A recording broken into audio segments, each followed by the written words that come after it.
Olá pessoal, boa tarde para todos.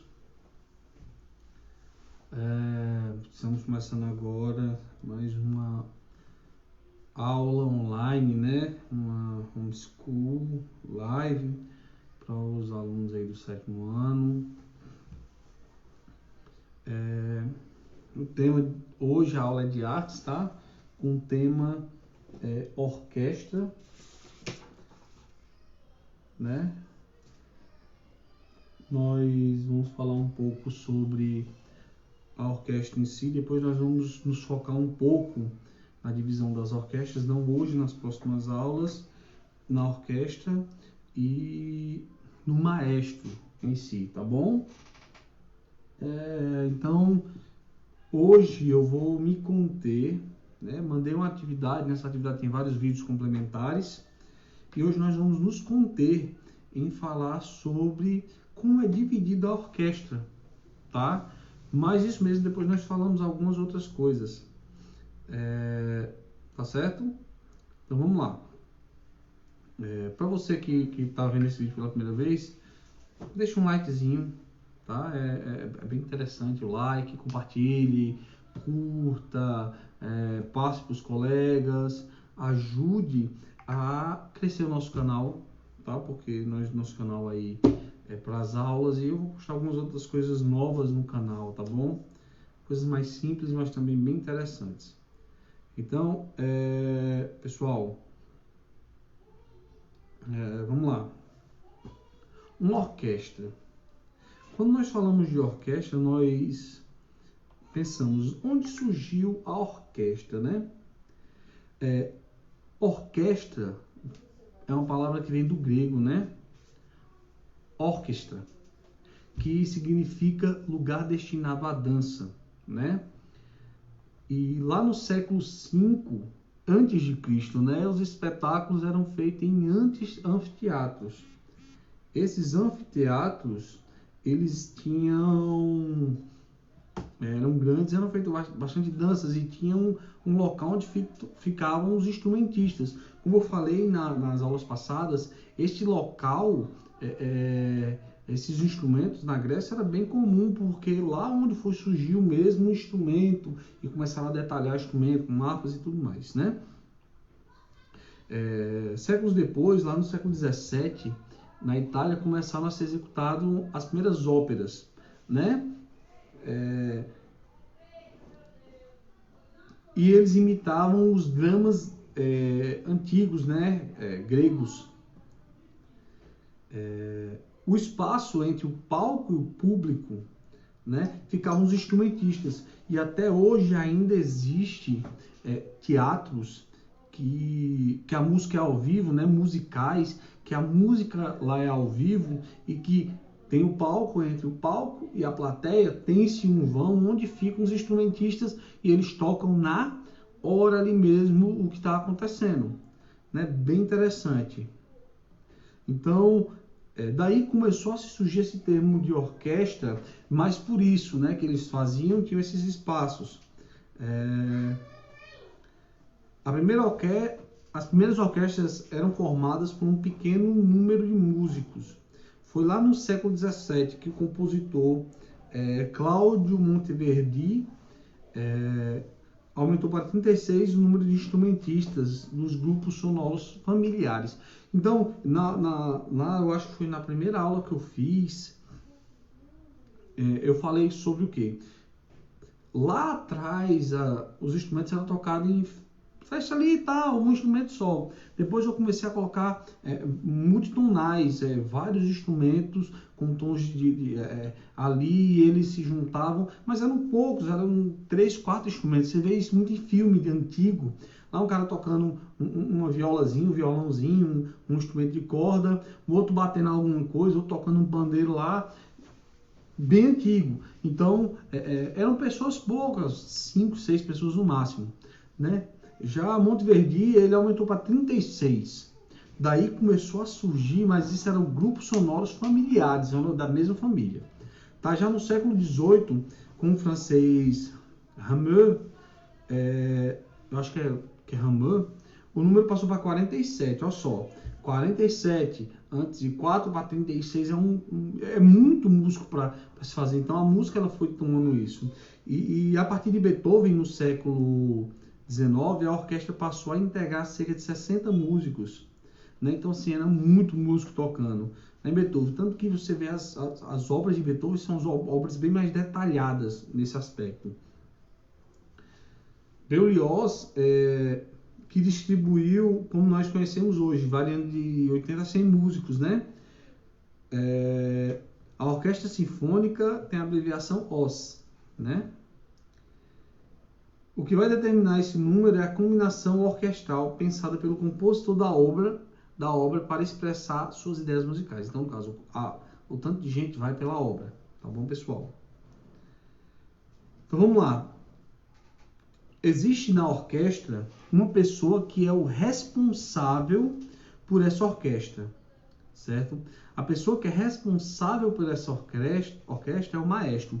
Mas antigamente não existia esse maestro, porque a quantidade de pessoas era pequena, tá bom? E por a quantidade ser pequena, no caso, não tinha necessidade de ter um maestro. Então, essas pequenas orquestras eram regidas por uma pessoa que tinha por nome Spala. Spala nada mais é do que o primeiro violonista, primeiro violino da orquestra, tá? Então, a pessoa que é o primeiro que toca violino, o primeiro que toca violino da orquestra, né? Ele que regia tudo, né? E ele pode substituir o Spala, ele pode substituir o maestro, no caso de uma ausência. Por exemplo, tem uma orquestra grande, chegou no dia da apresentação, o maestro deu dor de barriga nele, ele não pôde subir, o Spala ele vai subir e vai substituir o maestro. Mas antigamente o Spala era responsável por isso. Então nós vamos começar aí já pelas divisões, né? Nós temos, no caso, os músicos, os instrumentistas, e nós vamos ter o Spala, que é o primeiro violino da orquestra, tá bom? E tudo é bem organizado, tem que ser bem organizado na orquestra, né? Né, pai? Foi o quê? Vem cá. Você quer dar oi pro pessoal, vai? Fala oi, pessoal. Ali, ó. Fala ali, ó. Fala oi, pessoal. Fala oi, pessoal. Tá bom então. Vai estar trabalhando, tá? Vai lá, dá tchau pro pessoal. Manda beijo. Tá bom, vamos lá, né?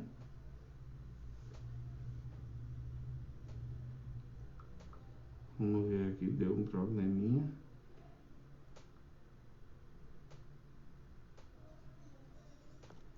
Pronto, dá tchau pro pessoal. Vai lá pra mamãe.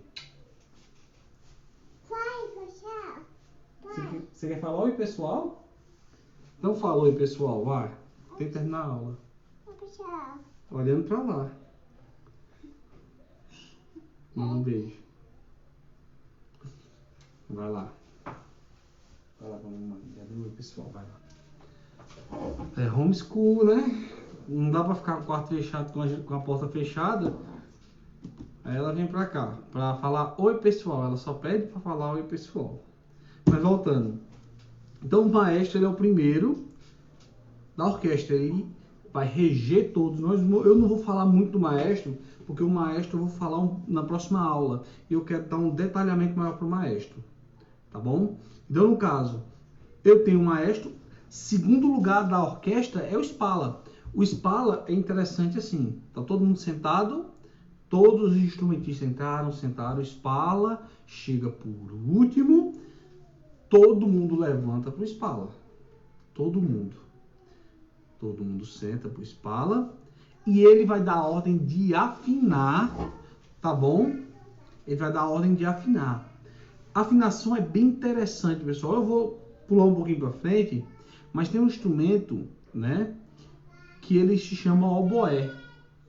E todo mundo, geralmente, não todo mundo, mas geralmente, as orquestras afinam pelo oboé. O oboé dá uma nota que é o lá. toda a orquestra vai afinar seu instrumento pelo Lá. E quem comanda essa afinação é o Spala, tá bom? Na orquestra, a sequência é bem padronizada. Imagine que eu tenho um semicírculo, tá bom? Eu estou de frente para o palco, eu não estou no palco. Então, tudo que eu vou falar para vocês é como se eu estivesse de frente para o palco. Então, se imagine de frente para um palco onde está a orquestra, tá bom? Lá eu vou ter um semicírculo dessa forma, que eu vou ver assim na frente, tá bom? Então, eu tenho um semicírculo. Esse semicírculo, ele vai ser bem dividido pela sonoridade, porque antigamente, imagine, hoje nós temos um sistema de sons que nós colocamos microfones e capta e mixa e deixa tudo bonitinho para todo mundo escutar, mas antigamente não tinha. Por isso que eu tenho tantos violinos, por isso que eu tenho tantos instrumentos de corda, mas eu tenho poucos dos outros instrumentos, né, que a gente vai chegar lá. Mas eu tenho um semicírculo. Nesse semicírculo, no meio, eu tenho aqui o semicírculo, no meio, nós ficamos com... Perdão. No meio, nós ficamos com o maestro. O maestro, ele fica no meio porque ele tem que escutar tudo e ver se está tudo funcionando direito. A primeira cadeira do lado esquerdo do maestro, o maestro está aqui do lado esquerdo do maestro, lembrando que eu estou de frente ao palco. Pense dessa forma, tá? Aqui eu tenho o Spala, é a primeira cadeira. Tanto que quando o maestro ele entra, a primeira pessoa que ele cumprimenta, a única pessoa que ele cumprimenta é o Spala, porque ele não vai cumprimentar todos os instrumentistas. Então ele cumprimenta o Spala em respeito a todos. Então, começando dessa parte. Mas antes de falar, eu vou falar que a orquestra é dividida em naipes, tá bom? No caso, eles são divididos, né, em naipes, que são esses: os de corda, madeira, metais e percussão. E eles são divididos para que o som fique mais dessa forma e muitas vezes como é que eu posso falar? É uma cultura também que foi feita dessa forma, né? Então, o que é que acontece? Nós temos o naipe de cordas. Nós vamos ter o primeiro violino, o segundo violino, e tem caso que tem o terceiro violino, né? Mas nesse caso, nós vamos ter o primeiro violino, o segundo violino, nós vamos ter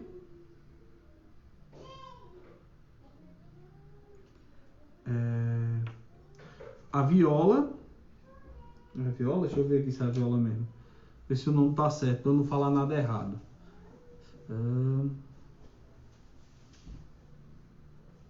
É a viola. Nós vamos ter o primeiro violino, o segundo violino. Esse naipe de corda é dividido em 5 partes, tá bom? O primeiro violino, o segundo violino, aí pode ter uma viola, o violoncelo e o contrabaixo, que eles ficam nesse semicírculo próximo ao maestro. Por que mais próximo ao maestro? Porque o som deles é mais baixo. Você pode dizer, não é. É sim, o som deles é bem mais baixo. Por isso que eu tenho mais quantidade de violinos e violoncelos, tá? E contrabaixo, porque no caso eles soam, né, mais baixo. Depois, atrás disso, né, atrás, nós vamos... Isso assim, eu estou de frente para o palco, tá bom? Eu estou de frente para o palco. Então, ao meu lado esquerdo, eu vou ter os violinos, quase até o centro, passando pelas violas e os violoncelos. Atrás dos violoncelos, eu vou ter os contrabaixos, tá bom? Do lado direito, atrás dos violinos, eu tenho o piano e as harpas, tá? Ou a harpa, o piano, geralmente eles ficam nesse local, tá?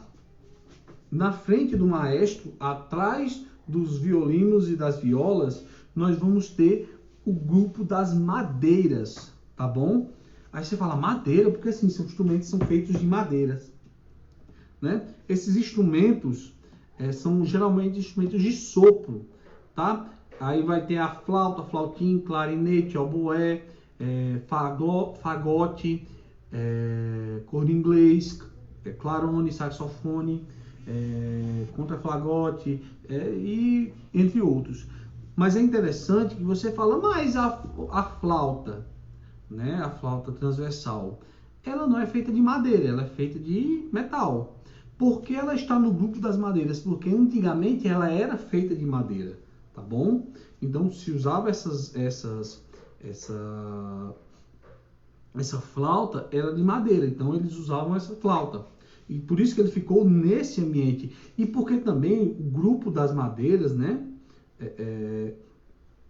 Essa parte do naipe, que é a madeira, eles são som mais macios, eles não são som de potência, como nós vamos ver no próximo. Então, no caso, esses flautins, flautins, clarinete, oboé, são instrumentos de madeira, que antigamente eram todos de madeira, e que eles têm um som mais aveludado, mais macio. Nós temos atrás, do lado, no caso deles, geralmente do lado direito desse grupo de sopro de madeira, do naipe de madeira, nós vamos ter um naipe de metal, tá bom? O metal também é de sopro, mas aí nós vamos ter instrumento com mais potência, tá? Que é, por exemplo, nós vamos ter aí o trompete, trompa, trombone, tuba, né? Que no caso vai ficar nessa região porque eles são mais potentes, eles têm mais força. Então, no caso, eles ficam geralmente aí mais atrás, porque eles têm mais força, eles conseguem chegar ao final do teatro, tá bom? Lembrando que eu estou como espectador, então eles conseguem ir lá atrás, estando mais longe, tá? Depois, nós vamos ter... E assim, a madeira, os de madeira tem menos potência. Já os metais existem muita potência, são divididos em duas classes, que são as classes dos metais graves e dos metais agudos. Por exemplo, tem uma tuba ela é grave, né?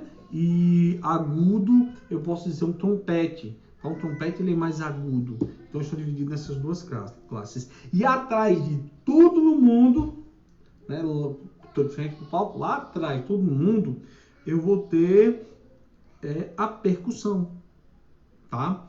A percussão ela é dividida em duas partes também. A primeira parte é de altura determinada, certo? A altura determinada é que o instrumento ele expressa clareza de nota. Então eu consigo, por exemplo, eu tenho alguns tipos de... Deixa eu ver aqui o nome, que eu me esqueci do nome agora. Os tímpanos, por exemplo, o tímpano, eles conseguem ser afinados num determinado tom, bem claro. Já outros, como a caixa, não, né? Mas aí nós temos como exemplo tímpano, pandeiro, prato, pandeiro, triângulo, bumbo, vibrafone, carrilhão, castanhola, dentre tantos outros. E é interessante que quem trabalha, né, com essa parte de percussão, eles falam que qualquer coisa pode virar um instrumento. Por exemplo, eles vão pegar uma barra de ferro, eles veem que tem um som determinado. Esse som determinado que eles vão levar é um metal normal, mas quando eles levam para dentro da orquestra, aquilo vira um instrumento. É uma coisa bem interessante da percussão, é isso. E geralmente a percussão ele não tem muitos instrumentos no mesmo, porque o som deles são muito altos. Por exemplo, eu tenho uma caixa, geralmente eu tenho uma caixa. Se eu tenho um pandeiro, geralmente eu tenho um pandeiro, porque eles são instrumentos que têm muita sonoridade e som muito alto, né? Então nós temos a percussão, a altura determinada, a altura indeterminada, como eu falei, caixas e outras coisas, né? Nós temos também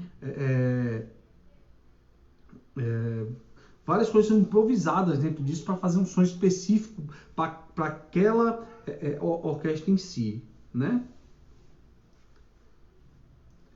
Deixa eu ver. Antigamente havia uma distinção entre orquestra filarmônica e orquestra sinfônica.